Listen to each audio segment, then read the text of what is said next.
It's an honor to speak with the Rotary Club of Calgary about some of the research I have been involved with, examining fluoride and the developing brain.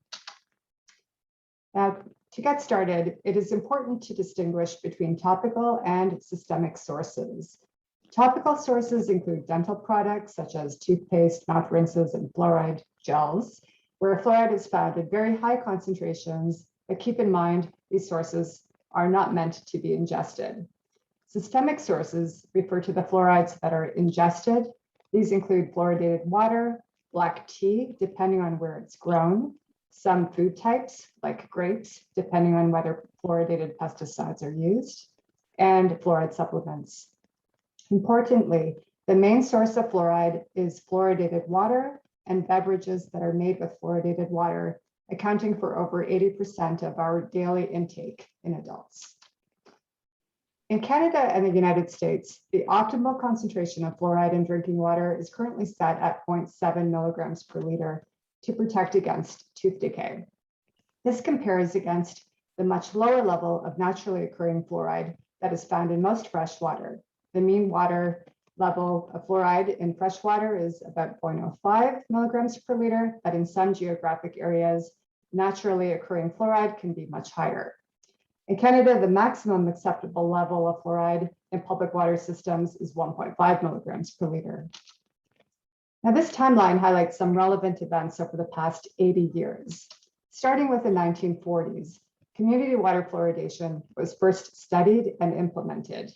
By 1960, over 50 million people in the United States received artificially fluoridated water. Also, this is the time when fluoridated toothpaste was introduced, and then it became heavily marketed by 1970. In 1991, Calgary, after its fifth plebiscite, introduces fluoride into public water supplies. Around this time, studies examining health effects of fluoride begin to appear. In 2006, the National Research Council reviewed the health effects of fluoride and concluded that further study was necessary, especially for vulnerable populations. In 2011, Calgary City Council votes to discontinue fluoridation. And then between 2017 and 2019, 3 birth cohort studies are published. Prior to this, there were no human studies testing the safety of fluoride in pregnancy. And then finally, in the last year, another major review is completed by the National Toxicology Program, and I'll talk about that next. So the National Toxicology Program conducted a systematic review to evaluate the human and animal studies of fluoride exposure and cognitive neurodevelopmental effects. Now, this report identified over 500 references that were relevant for this topic. 159 of these studies were conducted in humans, and about half of these are IQ studies conducted in children. Each of these studies were carefully assessed for risk of bias based on the potential for confounding, as well as how the exposure was characterized and how the outcome was assessed. The National Toxicology Program found that quality of studies improved over time. In this histogram, the light blue indicates low quality and the dark blue indicates higher quality studies. Prior to 2006, the studies were mainly at low quality, but after 2006, the number of studies doubled and the quality of studies improved. Diversity of study locations has also increased since the 2006 report. Prior to 2006, all of the studies on fluoride and child IQ came from China, whereas after 2006, study populations included other countries like Mexico, Canada, and New Zealand. This also includes 2 recent birth cohorts out of North America that have optimal levels of fluoride. These are the Element cohort from Mexico and the Mirek cohort from Canada. Next, I will present the main findings from the NTP report. These findings have been summarized as part of a series of meta-analyses. So meta-analyses basically integrate a large body of information. The studies are listed along this column here. And what these studies are focused on are all the studies that compared children living in high exposed environments compared to low exposed environments. And there were 46 studies included in this analysis. So the dots represent the standardized mean difference, or SMD, and the lines are the 95th confidence intervals. The line here pointing to 0 would reflect no effect. There would be no difference between the high and low exposed group. But when the result is to the left of the 0 line, this does indicate a negative association, the higher exposed group having lower IQ compared to the low exposed group. And what the meta-analysis does is pools all of the results across all 46 studies to arrive at an overall finding of about half a standard deviation difference in IQ between the high exposed group and the low exposed group. So that translates to about 7 IQ points. And the NTP also zoomed into only the higher quality studies, for which there were 9. And again, you see the result is to the left of the 0 line, indicating higher exposure of fluoride was associated with lower IQ in these higher quality studies. In the second meta-analysis, these studies that were included in this type of analysis looked at individual level exposures. So this is a higher quality way of assessing exposure because we are measuring fluoride in the urine of each individual for which IQ was then tested. So there are 6 studies in this analysis. And again, the pooled estimate averaging across all 6 studies again shows higher level of urinary fluoride associated with lower IQ in children. The NTP concluded that fluoride exposure is consistently associated with lower IQ in children. This was based on the consistent data across the group level analyses, the individual level analyses, as well as among the higher quality studies. Now, there is no question that at higher than optimal levels of fluoride, the risk of neurotoxicity is presumed. Where there is debate is whether there is sufficient evidence in populations with exposure to optimal levels of fluoride. So that's what I'd like to focus on a little more. This pyramid shows the hierarchy of research designs, with randomized control trials considered the highest level of evidence. But of course, we would never randomly assign pregnant women to a fluoride exposed group and compare them with a group not exposed to fluoride. So the next best level of evidence would be from a cohort design that is prospective. That means the exposure precedes the outcome. And this is a big advantage over a cross-sectional design. In the past 4 years, there have been 4 prospective birth cohorts published, 3 from Mexico and 1 from Canada. 3 out of the 4 cohorts are based on samples living in areas with optimal fluoridation. And importantly, all of the cohorts measured fluoride exposure during pregnancy, and cognitive outcomes were then assessed in the child.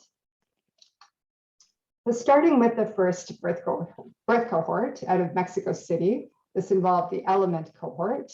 Pregnant women were recruited, their urines were archived, and then fluoride was analyzed in the urine samples. Children were assessed at 2 time points at age 4 and again between ages 6 and 12. And I should also point out that in Mexico, fluoride is added to salt. Results showed a loss of 5 to 6 IQ points for each 1 milligram per liter increase in mother's urinary fluoride. So looking at the left side, higher levels of urinary fluoride associated with lower IQ at age 4, and you see a similar association at between ages 6 and 12. And this result was found after controlling for important covariates like maternal education, marital status, etc. The second birth cohort was from Canada using the MIRIC cohort, which involved 512 mother-child pairs recruited from 6 cities across Canada. Some of the cities were fluoridated and others were not, like Montreal and Vancouver. We included 3 measures of fluoride exposure. Our gold standard measure was urinary fluoride. For this, we assessed or measured fluoride in every trimester of pregnancy and then took the average across the 3 time points. We also measured fluoride in tap water. As well, we had an estimate of fluoride intake based on number of cups of coffee, water, tea the mother reported drinking in trimesters 1 and 3. Now, one of the benefits of working with the MIREC cohort is this is a very rich data set. We know a lot about the women who are included in this sample. All of the covariates that we considered are listed here. The ones that we entered into our model because they mattered are shown in red. But I wanted to point this out because some of our critics have noted that we did not control for things like father's education, but we did. We looked at all of these confounders, and regardless of whether you put father's education in the model or not, it did not matter. The ones that mattered are in red. Okay, results.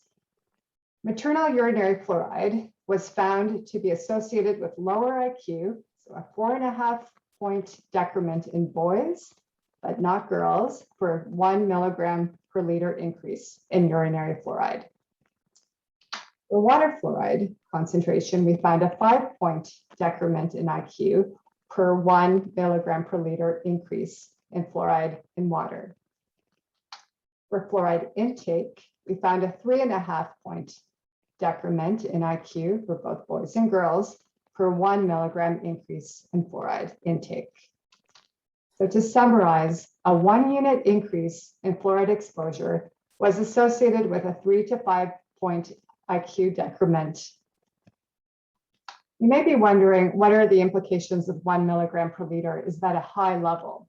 If you look at women living in fluoridated communities like Toronto, 1 milligram per liter is not so high. It would represent a woman at the 86th percentile. In other words, 14% of pregnant Canadians would have at least 1 milligram per liter of fluoride measured in the urine or higher. The last birth cohort study, this was actually published last month. It was also from Mexico City with a progress cohort. This involved 103 mother-toddler pairs. Results, so this study looked at fluoride intake through diet, so through food frequency questionnaires that the woman completed at 2 time points. And results showed an average loss of 7 IQ points for each 1 milligram fluoride per day increase in fluoride intake. This effect was found in boys, but not girls.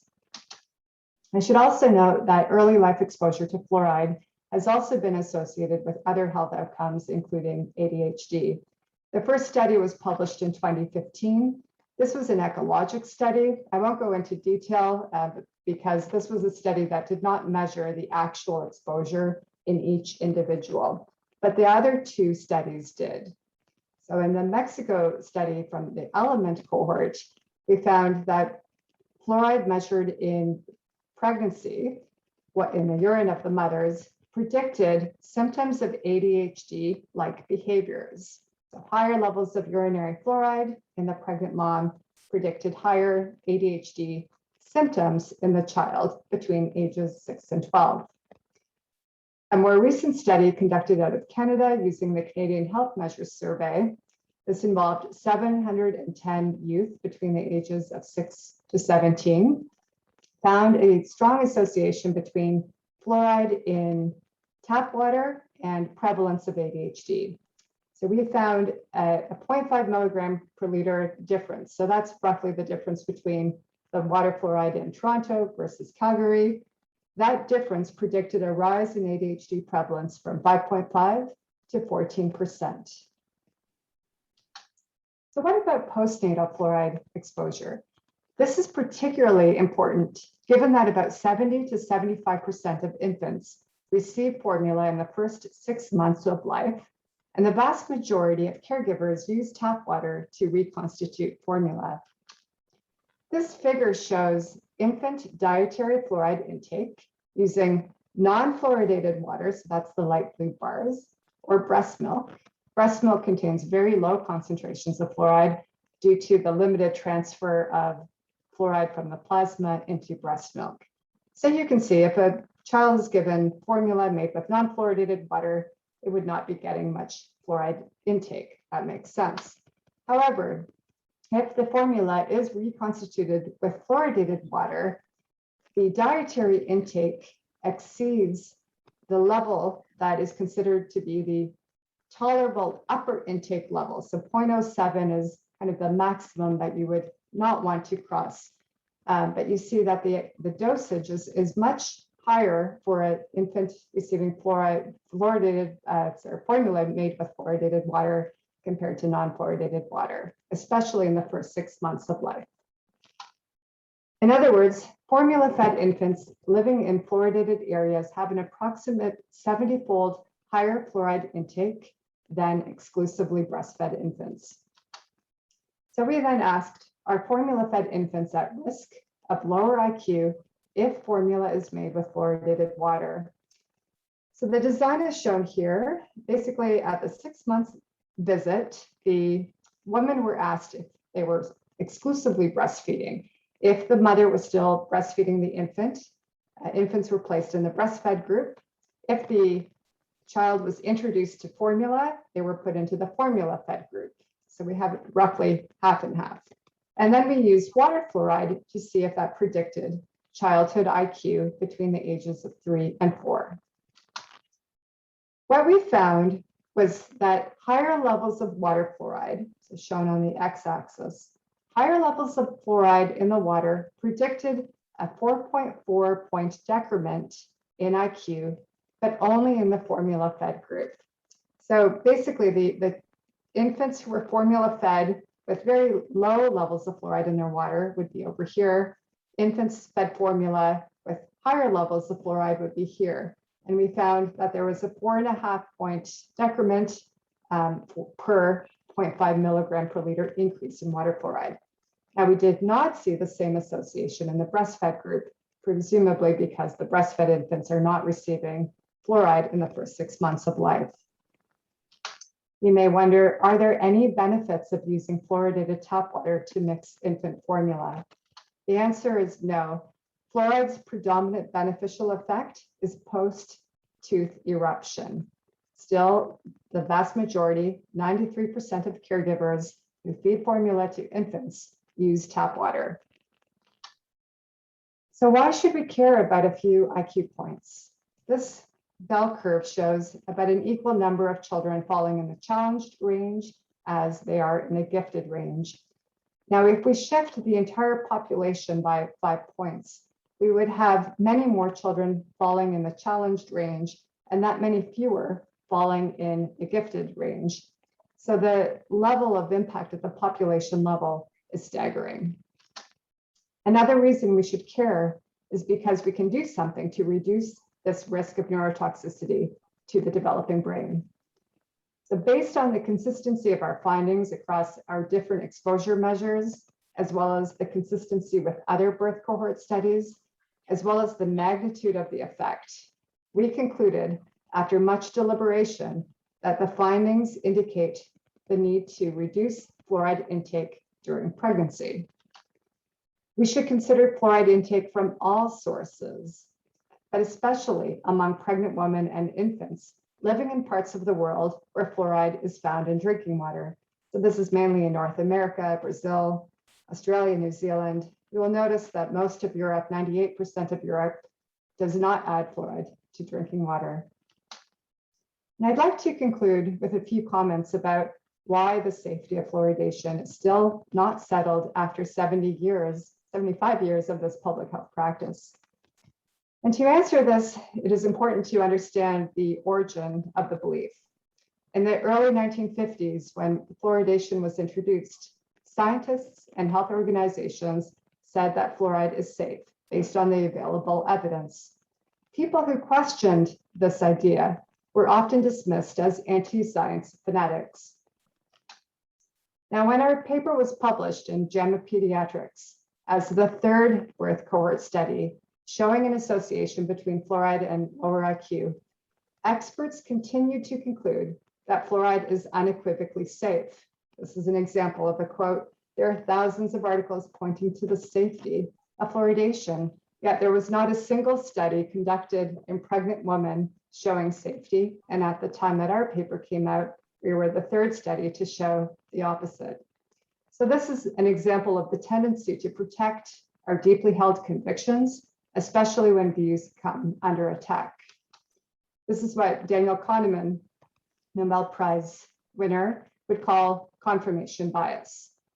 Confirmation bias is when people believe a conclusion is true, they are also very likely to believe arguments that appear to support it, even when these arguments are unsound.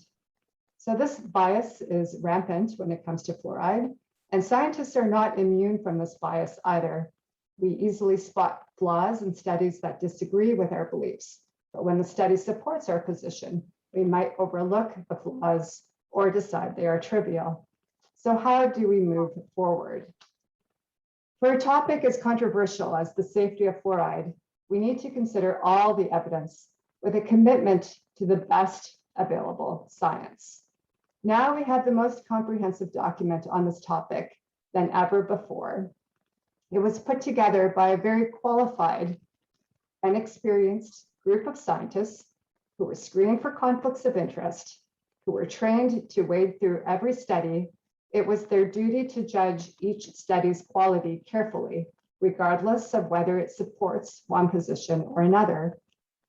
They systematically searched and screened a large evidence base. And as an additional quality control, their report was reviewed not once, but twice by another independent committee of scientists convened by the National Academy of Science to ensure that the process was transparent, that they followed the process, and that the communication was clear and transparent. So a lot has changed since the 1940s when water fluoridation was first introduced. We now have topical fluorides like toothpaste. We know more about how fluoride works. Cardiologists will tell you now that the benefit of fluoride before teeth erupt is minimal. There will always be questions that need answers, but now we have mounting scientific evidence showing a consistent pattern of lower IQ associated with early life exposure to fluoride. So the question becomes, how much more information is needed before we raise concerns, at least for a particular subset of the population? Failure to act could amount to enormous costs at the population level. So I'd like to end by acknowledging my many co-investigators from many different disciplines, my great team of students at York University, some other collaborators, MIREC, the participants in MIREC who continue to remain involved in the study and are now approaching puberty, and we're continuing to study these children. Dr. Fraser and Dr. Arbuckle, who are the PIs of MIREC and have provided endless support to our research team to do the best available science we can. The administrative staff, the staff who conducted all of the fluoride analyses for our work.